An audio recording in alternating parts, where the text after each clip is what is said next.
Thanks for joining me.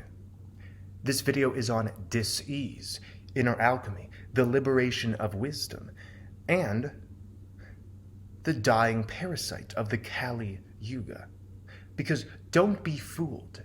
The screams and shouts of the external world within politics, media, culture, etc.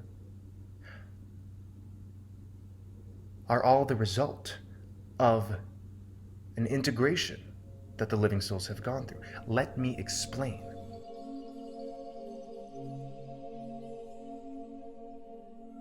We are liberating ourselves from the shackles of belief, freeing the trueness that was dormant within. And I say away from belief because belief has been the placeholder for intuition. Belief suggests an acceptance of something or some concept to be valid, to be true. We hear the word belief all around us, especially around explaining one's thought forms or ideals. I believe in this concept. I believe this to be true or untrue. I believe in Christianity. I believe in flat earth. But intuition does not erect something above oneself as a guiding torch, except intuition brings down that fire into knowingness. Intuition is like a central processing station of experience where we surrender the need to simply accept something to be true, and we allow fluidity to guide us into what it means to be. It's easy to emulate a belief. After all, belief contains the word lie in it.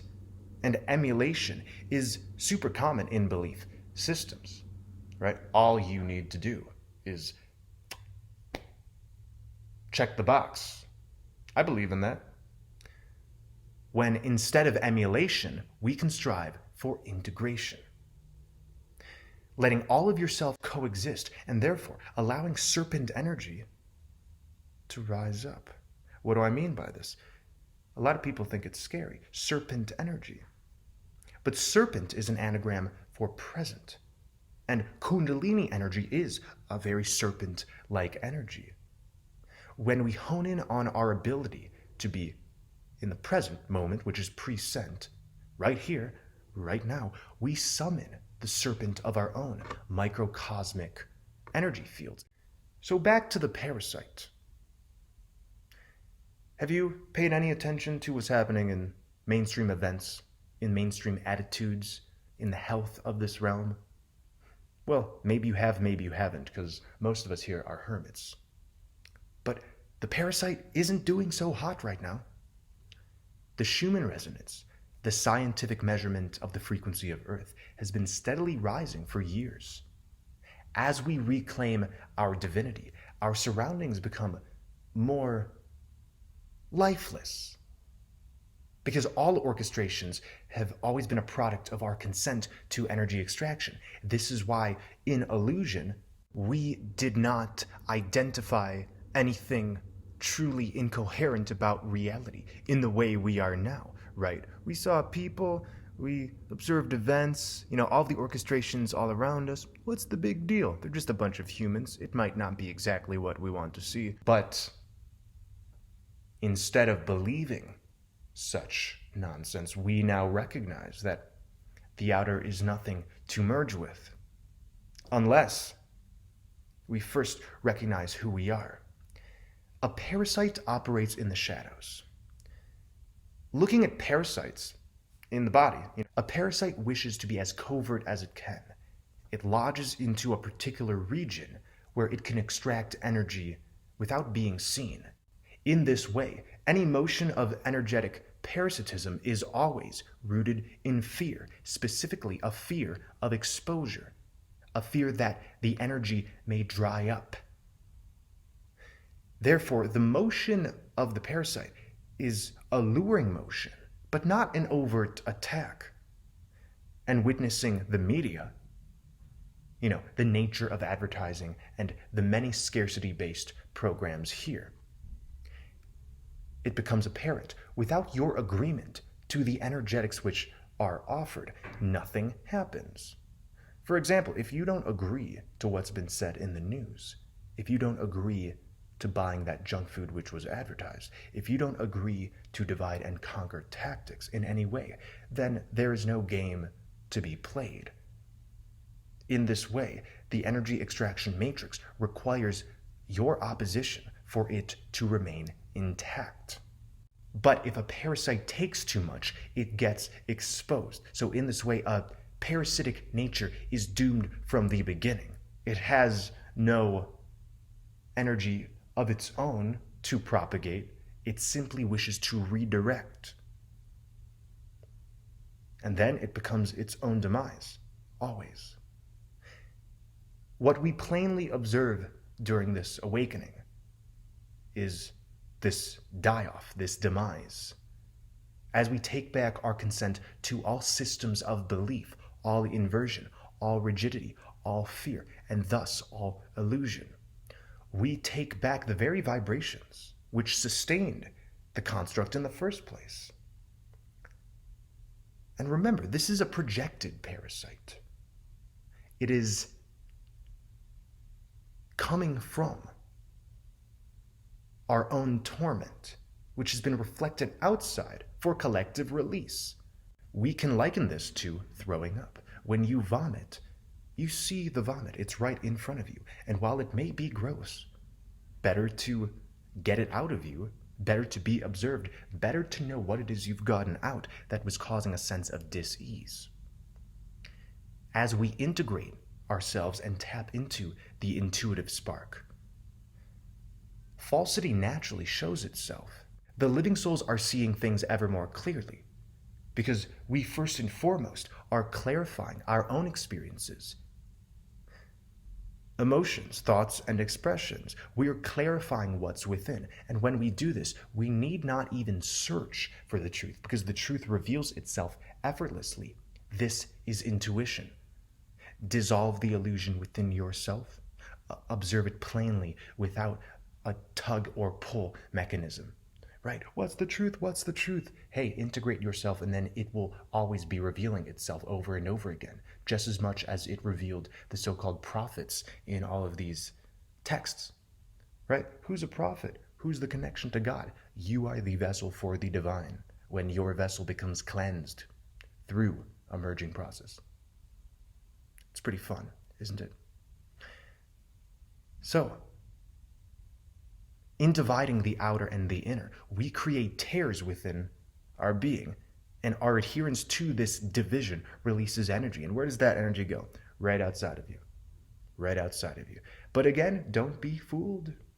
Don't be fooled by the products of our purging, right? The net of magnetics catches the positive and negative charge.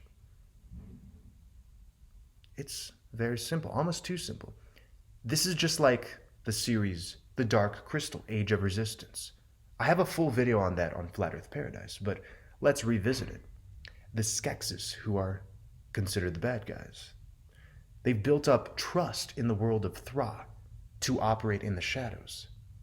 In their castle, they steal energy from the heart of Thra, which is the crystal of truth, but it's been transformed into the Dark Crystal.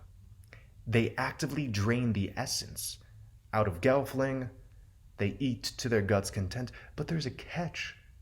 They're quite obviously enslaved by their own need for deception.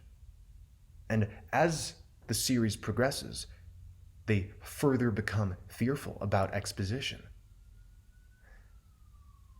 Because when we're not in the heart, our deception requires consistent thickening in order to ward off intuition. And looking at the state of the world right now, it's obvious that the standard model of living has been enshrouded in deception. But remember, this overlay, it ceases without our rearranging of what's happening here. You got to rearrange what's within, honey boo. This holographic simulation of consciousness has been just like a video game. There's non-player characters who guide us into specific journeys. There are moments of leveling up. And as the game develops, there's more pressure. In a video game, you know you're about to reach the end when there's an ever more present sensation of challenge. The more pressure, the larger and more beautiful the diamond. And of course, this pressure, or rather this quickening, has been felt for years and years and years. The AI, the organic portals all around us, aim to duplicate our innate energy within art, personality, and community. But because their baseline programs are rooted in inversion, there's always a missing crucial element in all of these works. That element is intuition. And this matrix manifests placeholders for us when we are in a state of unknowingness. It's like this. You've forfeited the heart for now. Okay, here's a job that will label you. Here's a temple to worship at. Here's a system of money that you can dive deep into without any requirement for intuition. And most importantly, here's an illusion of time for you to reconfigure who you are through realizing what you are not. In the anime Dragon Ball, the overarching goal is to gather the 7 wish-granting Dragon Balls in order to summon the dragon Shenron. This is just like Snow White acting as a caretaker for the 7 dwarves. You know, the 7 chakras, the infinite light of potential, using the split of the 7 to summon the serpent, this Kundalini energy.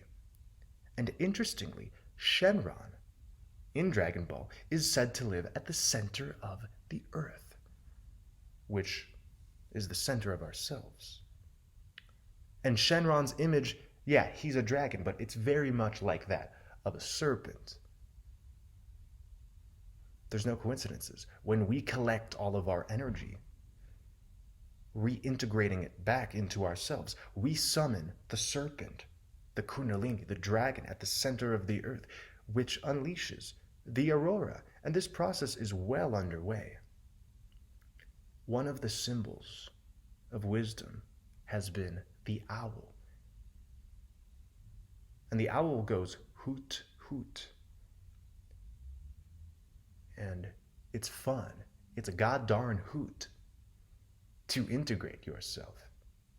Hence, I don't know what all of these traditions, which are rooted in belief systems and sterility, think they're doing, upholding themselves right now.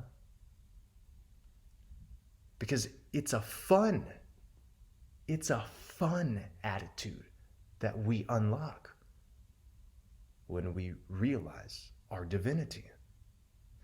Every so-called ailment of the world, of the body, of the mind, and of the heart stems from a lack of inner standing. But the lack of inner standing isn't an ailment in and of itself, but it's a shadow of wisdom. All shadows are cast from something in front or in the way of a light, of a source. You know, a shadow on the ground is cast when an object is in front of the sun. So in this way, what we have deemed the negative is the inverse of the positive. But if we wish to put a barrier between the two, we will perpetuate more shadows. So we've all been through so-called negative situations. And in those moments, we may not want to be experiencing them, but it's always the struggle to resolve such situations that unlocks divinity, transmuting lead into gold. That is alchemy. So this is why, if one wishes to will away a negative situation, they themselves are consenting to even more illusion, even more turmoil. And one need not caricature a positive path or will positivity into the world, because by doing so, we can enter the territory of caricaturing love. And we've all heard the phrase, love is not pretending. The chessboard maintains the game through the compulsory placement of yourself on one side or the other, right? On the white or the black. Let's end that shit. The powers that be. Ooh, the powers that be. It's a term we've heard all throughout the truther movements. But the powers that be turn into the powers of your being when you recognize, you got this, baby. You got that golden key. You got this in the bag. You got to hear that Shambhala sound to be found, which is audible and inaudible, which is rooted in reality and non-reality. So, the joke is on you if you decide to approach existence without ease. Approach existence with ease or be victimized by it. I myself resonate with quite the tasty soup of light and dark merged, one with various flavors, such a glorious broth.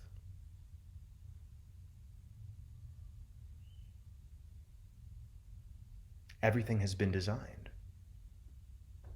So thanks for joining me. Keep up the great work. Tutti frutti, get in the booty. I had a dream that I was one, that became two, that became one again. I looked through my dark half's eyes. Now we shall see what lies at the dream's end.